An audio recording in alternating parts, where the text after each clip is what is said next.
दोस्तों आज हम जानेंगे पोल्ट्री फीड में वेज प्रोटीन का क्या रोल होता है और नॉन वेज प्रोटीन का क्या रोल होता है। पिछली वीडियो में हमने जाना था। आज जानेंगे वेज प्रोटीन और नॉन वेज प्रोटीन में कितनी कितनी मात्राएं पड़ती है फीड में, इसके बारे में पूरी जानकारी। चलिए दोस्तों, वीडियो शुरू करने से पहले अगर आप चैनल पे पहली बार आए हैं तो चैनल को सब्सक्राइब कर ले और बेल आइकन दबा दे ताकि जो भी नए वीडियो आए देखकर आप कुछ अच्छा सीख सकते। दोस्तों आज हम बात करते हैं सर्वप्रथम में वेज प्रोटीन। दोस्तों जो वेज प्रोटीन होता है, जैसे मुर्गियों को फीड बनाने में प्रोटीन के लिए वेज प्रोटीन में सबसे ज्यादा DOC का प्रयोग किया जाता है। तो चलिए जानते हैं दोस्तों कि DOC में कितनी मात्रा में प्रोटीन पाई जाती है और इसमें कितनी मात्रा में प्रयोग करना चाहिए। वेज प्रोटीन में पहले मैं आपको बता देता हूँ, लाइसिन, मिथेनियम, फास्फोरस, कैल्शियम इत्यादि पोषण तत्व कम मात्रा में पाए जाते हैं, इसलिए इसमें बैक्टीरिया और फंगस लगने का चांस कम रहता है।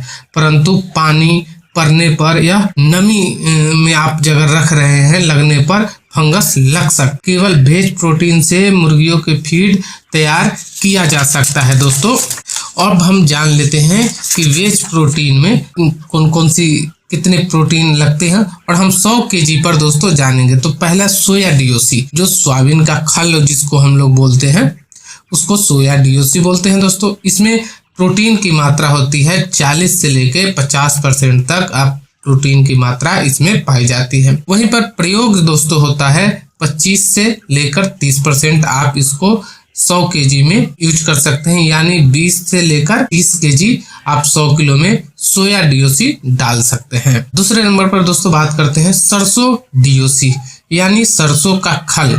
तो दोस्तों सरसों के जो खल में प्रोटीन की मात्रा होती है वो 40 से लेकर 45% प्रोटीन की मात्रा सरसों के खल में पाई जाती है। दोस्तों प्रयोग में हम अपने फीड में कितना इसका प्रयोग ले सकते हैं, तो दोस्तों 5 से लेके 8% तक ही हम सरसों DOC का प्रयोग कर सकते हैं, यानी 100 kg में 5 से लेकर 8 kg तक हम इसका प्रयोग कर सकते हैं, इससे ज्यादा नहीं कर सकते। सरसों वाला जो DOC होता है इसके बारे में बता रहा हूँ। अब बात करते हैं दोस्तों मूंगफली DOC के बारे में। तो मूंगफली DOC में दोस्तों प्रोटीन की मात्रा 25 से लेकर 30% तक होती है। प्रयोग कितना हम कर सकते हैं फीड में, तो 20 से लेकर 25% तक हम इसका प्रयोग कर सकते हैं, यानी 20 से लेकर 25 kg तक 100 किलो के फीड में हम इसका प्रयोग कर सकते हैं। अब बात करते हैं दोस्तों सूरजमुखी DOC।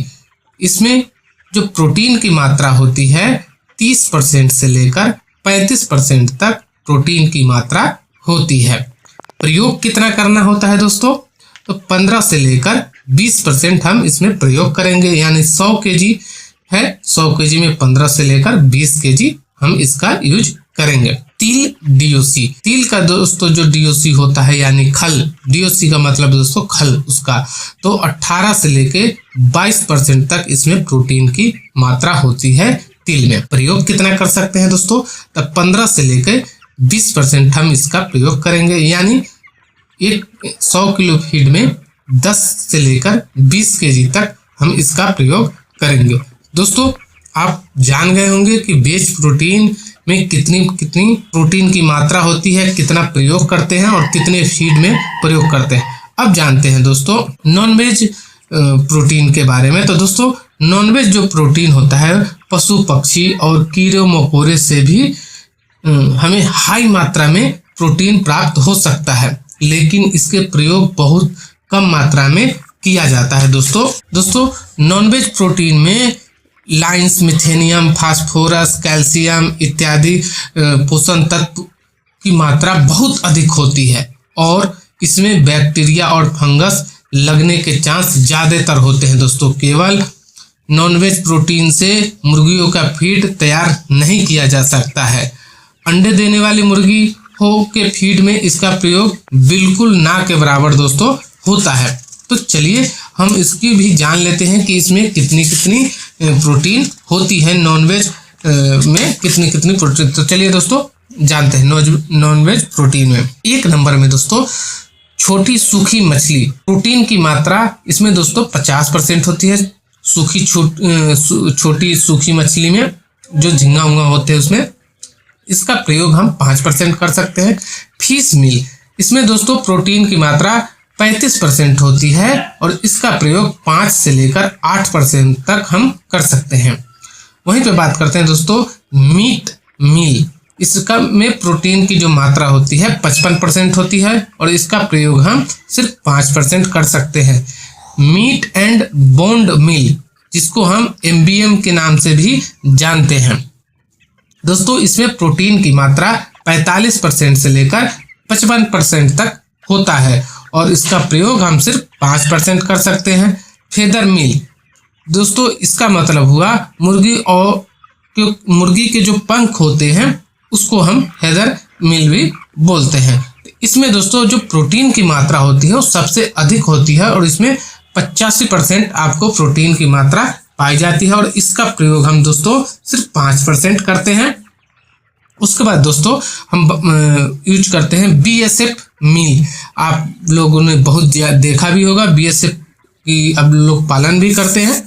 तो इसमें जो दोस्तों प्रोटीन की मात्रा होती है 35% से लेकर 45% तक आपको इसमें प्रोटीन की मात्रा होती है और इसका प्रयोग हम कर सकते हैं 20 से लेकर 30% तक हम इसका प्रयोग कर सकते हैं। दोस्तों आपने जाना वेज और नॉन वेज प्रोटीन के बारे में पूरी जानकारी। अब दोस्तों मैं कुछ आपको एक चीज और बता देता हूँ कि फीड बनाने में विटामिन का भी काफी रोल होता है, तो इसके बारे में भी हम जानते चलेंगे। वीडियो थोड़ी लंबी हो जाए मगर आप पूरा देखेंगे तो आपको समझ में आएगा कि हमको किस प्रकार से जानकारी सबसे ज्यादा दोस्तों जरूरी होती है और वीडियो में पूरा देखिएगा तभी सही जानकारी आपको मिल सकती है। आधा अधूरा जानकारी बहुत ही बेकार होता है। दोस्तों अब जान लेते हैं विटामिन के बारे में। तो दोस्तों एनर्जी और प्रोटीन वाली सामग्री से कुछ न कुछ विटामिन मुर्गियों को मिलता ही रहता है, लेकिन वो विटामिन इतनी मात्रा में नहीं मिल पाता है जो बर्ड को जरूरी और पूरा हो सके। इसलिए दोस्तों मुर्गियों के फीड में बाहर से भी विटामिन मिलाया जाता है। विटामिन दोस्तों कई तरीके के होते हैं, जैसे vitamin A, vitamin B, vitamin C, vitamin D, vitamin K इत्यादि काफी तरह के दोस्तों विटामिन होते हैं। विटामिन की सही मात्रा और अच्छी कंपनी का ही देना चाहिए आपको। अगर फीड में डाल रहे हैं अच्छी कंपनी का विटामिन आप यूज करेंगे और अच्छी कंपनी का ही। अब वहीं पे बात करते हैं दोस्तों मिनरल्स के बारे में।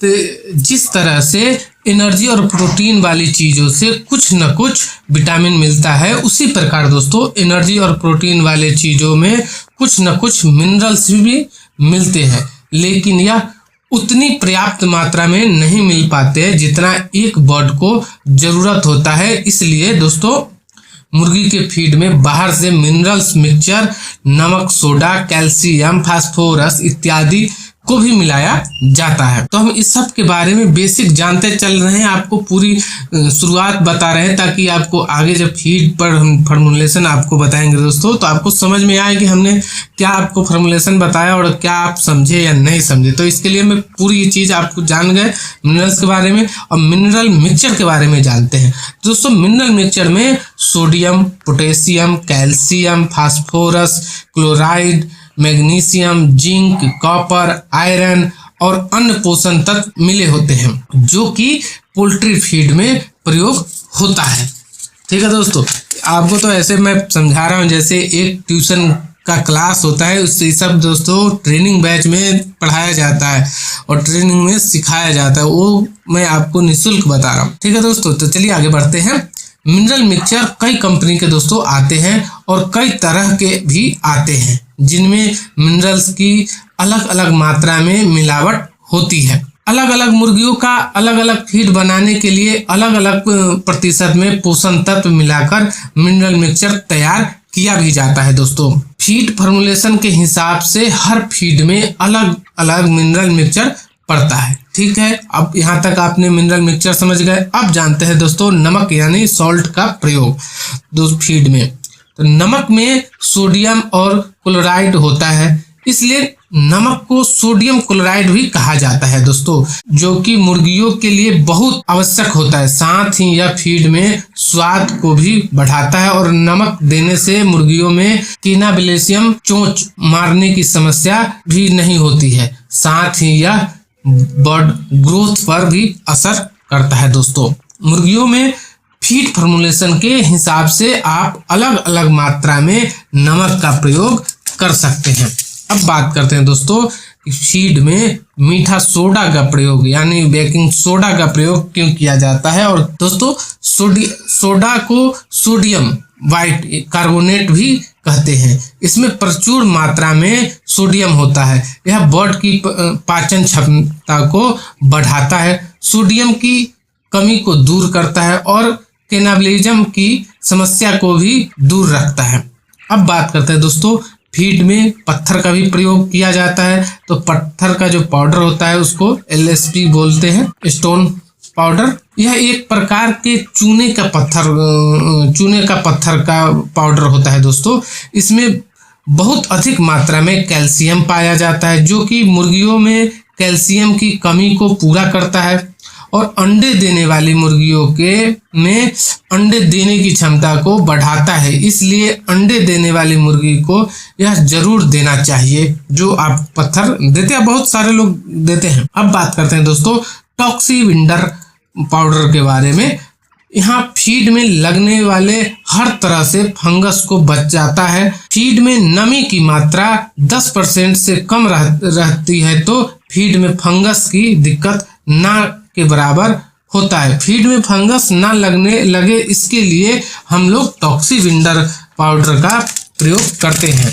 अब बात करते हैं दोस्तों एंजाइम का। कूट प्रोटीन में पचाने के लिए एंजाइम का प्रयोग किया जाता है। एंजाइम के प्रयोग से बर्ड के पाचन तंत्र पर फीड पचाने के लिए अत्यधिक लोड नहीं पड़ता है। दोस्तों मैं बेसिक चीज हर एक बार चीज के बारे में आपको बता रहा हूँ और पूरी वीडियो आप लोग देख लिए 100% आप समझ जाएंगे कि आपको क्या क्या अपने फीड में मिलाते हैं और क्यों मिलाते हैं, इसकी पूरी जानकारी आपको हो जाएगी। चलिए आगे बढ़ते हैं और जानते हैं MBM के बारे में, यानी मीट एंड बोन्ड मील के बारे में। दोस्तों जानवरों के हड्डियों और उसके मांस के बारीक करके जो पाउडर तैयार किया जाता है उसे हम मीट एंड बोन्ड मील कहते हैं। एक तरह से इसे जानवरों के हड्डियों का चूड़ा भी कह सकते हैं आप। इसे दोस्तों शॉर्टकट में हम लोग इसे MBM भी कहते हैं। जैसे बोलते हैं MBM, आप सुनते होंगे फीड में MBM, तो वही MBM हम लोग इसको बोलते हैं। इसके बाद दोस्तों आता है DORB, जिसे हम चावल पॉलिश यानी राइस पॉलिश से भी जानते हैं और इसे वाइल तेल निकाल दिया जाता है। इसके बाद जो मटेरियल बचता है उसे हम DORB कहते हैं, यानी चावल का। दोस्तों अब जानते हैं डाई कैल्शियम फॉस्फेट DPC के बारे में। दोस्तों DPC मुख्य रूप से मुर्गियों और जानवरों के फीड बनाने के लिए तैयार किया जाता है। यह इसमें फास्फोरस और कैल्शियम के मुख्य स्रोत रूप से उपयोग किया जाता है। दोस्तों इसमें मुर्गियों की हड्डी मजबूत होती है और मुर्गियों की विकास तेजी गति से होती है। वहीं पे दोस्तों बात करते हैं मेथेनियम का। तो दोस्तों मेथेनियम को हम DL मेथेनियम भी कहा जाता है, क्योंकि पीछे हमने आपको बताया कि कौन कौन सी सामग्री फीड में पड़ती है। इसके बारे में आगे दोस्तों हम जानेंगे फीड फॉर्मुलेशन के बारे में और लगातार आपको फीड फॉर्मुलेशन अनेक प्रकार से हम करके बताएंगे। इस तरीके से आप बना सकते हैं। तो यहीं पे दोस्तों वीडियो काफी लंबी हो गई है। मिलते हैं नए वीडियो में। आपका दिन शुभ और मंगलमय हो। बहुत बहुत धन्यवाद।